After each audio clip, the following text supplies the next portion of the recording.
बेटी मोरे चहकाया अंगनवा बेटी हो बड़ा सुंदर। बेटी मोरे चहकाया अंगनवा अंगन बड़ा भावे अंगन बड़ा भावेला।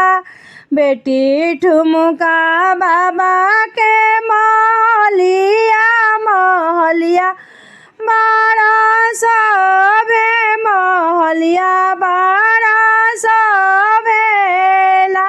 पापा जे लगन सजाई देले बेटी को मिलाए लगली बेटी को मिलाए लगली। पापा जे लगन सजावे लगले बेटी को मिलाए लगली। ठुमुकी ठुमुकी आंगन चलेली मुँह पियराई गईले मुँह पियराई गईले। छूटी ही पापा के नगरिया तो मम्मी के आचरवा छूटी। छूटी ना पापा के नगरिया तो मम्मी के आचरवा छूटी। छूटी जई है भई या बीरानवा तो छोटा की बहिनिया छूटिया।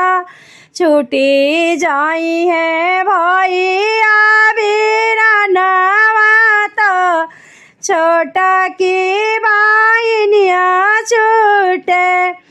आमा के अखिया से लोरा छुए जैसे ओरी बारिश छुए जैसे ओरी बारिश छुए। पापा के छतिया जे फटी गईले जैसे जेठा का कर जैसे जेठा का कर। बहु बेटू रहा तू बछड़वा दुआरे तो है बनती दुआरे तो है बनती न। ओढ़ाई देती लौला की चुनरिया दुआर वाके शोभा दुआर वाके शोभा।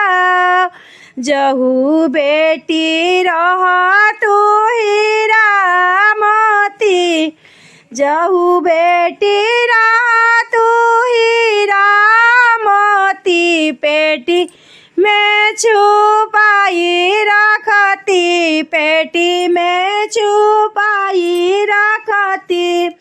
तू तो हऊ ऐसन धनवा छुपावा लेना छुपावल जाला रखले ना रखल जाला। तुहू बेटी ऐसन हऊ धनवा छुपावा लेना रहल जाला रखले ना रखल जाला। तुहू शोभा साजन के महलिया देखत निकाला गे देखत निकाला गे हो। सुंदर बेटी घुमाया अंगनवा अंगन घर भावे अंगन घर भावेला। आंगन मोरे अजबे सोहावन देखत निकाला गे देखत निकाला गेला।